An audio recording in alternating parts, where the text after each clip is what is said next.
अडानी समूह तेलंगाना में 2500 करोड़ रुपए का निवेश से डेटा सेंटर स्थापित करेगी। भारत ने पारंपरिक चिकित्सा पर विश्व स्वास्थ्य संगठन के दूसरे वैश्विक शिखर सम्मेलन की अध्यक्षता किया। केंद्रीय मंत्री श्री प्रताप राव जाधव ने नई दिल्ली में पारंपरिक चिकित्सा पर विश्व स्वास्थ्य संगठन के दूसरे वैश्विक शिखर सम्मेलन का पूर्वावलोकन को संबोधित किया। यानी कि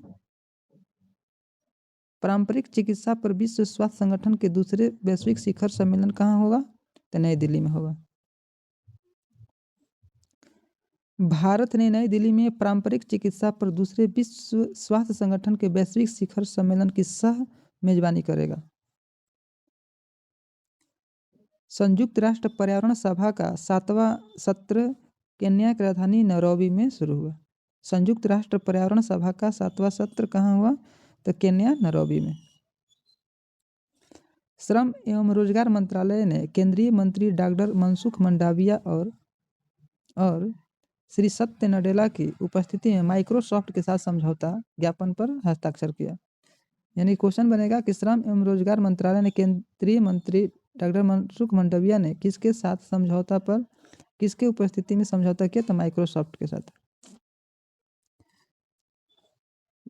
वह भारतीय बल्लेबाज जिन्होंने टेस्ट, वनडे और T20 तीनों अंतर्राष्ट्रीय प्रारूपों में कम से कम 100 विकेट लेने वाले पहले गेंदबाज बने वह है जसप्रीत बुमराह। सुपर हरक्यूलिस भारत में बनेगा। C-130J का सबसे बड़ा MRO सेंटर भारत में, यानी कि सुपर हरक्यूलिस कहाँ बनेगा? जिसका नाम है C-130J, यह भारत के बंगलोर में बनेगा। कहाँ बनेगा? बंगलोर में। Bangalore.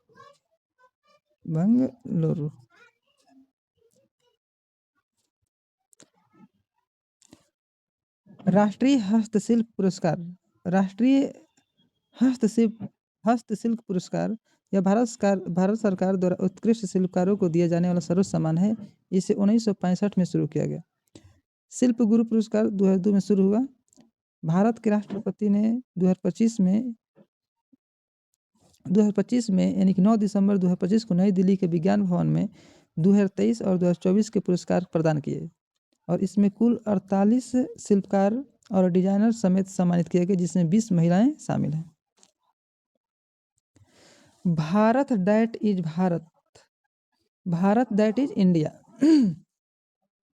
Bharat that is India जो पुस्तक लिखा गया है अभिजीत जोग के द्वारा लिखा गया। अभिजीत जोग।